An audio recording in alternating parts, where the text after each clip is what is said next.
సంతోషముగా ఉన్నది. నేను మిమ్మల్ని అభినందిస్తున్నాను. Appreciate the message that you have given me. నీవు నాకు ఇచ్చినటువంటి వర్తమానాన్ని బట్టి నేను అప్రిషియేట్ అంటే అభినందిస్తున్నాను. You've done wonderful things for me. నా కొరకు నువ్వు ఎంతో అద్భుతమైన కార్యాలు చేశావయ్యా. And you have made me to love the Master. నీవు నన్ను ఎలా చేసావంటే అక్కడ ఉన్నటువంటి నా యజమానుని ప్రేమించే విధంగా నన్ను మార్చావు. Not that I would fall in love with you. నేను నీతో ప్రేమలో పడేది కాదు కానీ but I've fallen in love with the Master. నా యజమానునితో నేను ప్రేమలో పడ్డాను. Glory to His name. ప్రభు నామానికి మహిమ కలుగుగాక. Now the bride, the elect lady, she knows that the Lord has already come. అయితే ఈ యొక్క వధువు ఎన్నుకొనబడినటువంటి ఈవిడ ఈ యొక్క సత్పున లేక కన్యక లేక ఎలెక్ట్ లేడీ ఒక ఈ యొక్క ఈ శ్రీమతి అయిన క్రీస్తు ఆయన ఇక్కడ ఉన్నాడని గుర్తించింది. When Brother Branham come to the platform in the seals, he said, "May this be an example of what's about to take place."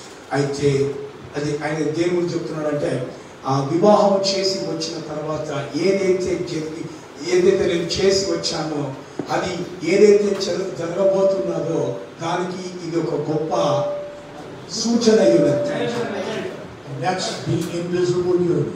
అదే అదృశ్యమైన కనబడనటువంటి అన్యోన్యత ఐక్యత. It's going on right now. అది ఇప్పుడే ఇక్కడ కొనసాగుతా ఉన్నది. We are united with Him. మనము ఆయనతో వివాహం చేయబడ్డాము ఇప్పటికే. Fellowship with Him.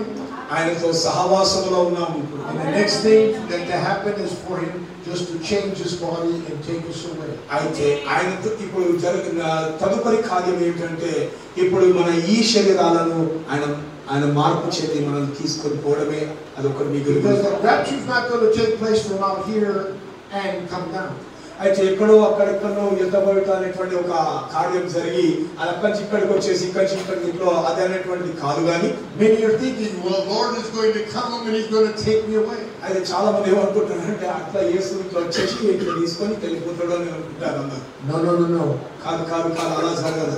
It's already in here. అది నీ లోపలనే ఉండి జరిగి నీ శరీరం This thing inside is going to change. అది లోపల జరిగే ప్రక్రియ అది అక్కడ జరుగుతున్న మార్పు చెందే కాదు. And we'll step from one dimension into another dimension. అయితే మనం ఏం చేస్తామంటే ఈ యొక్క పరిమాణంలో నుండి మరొక పరిమాణంలోకి అడుగు పెట్టేస్తాం. So just keep living for the Lord. మీరు ప్రభువు కొరకు జీవించడము కొనసాగించండి. Dedicating yourself to Him all the time. ప్రతిసారి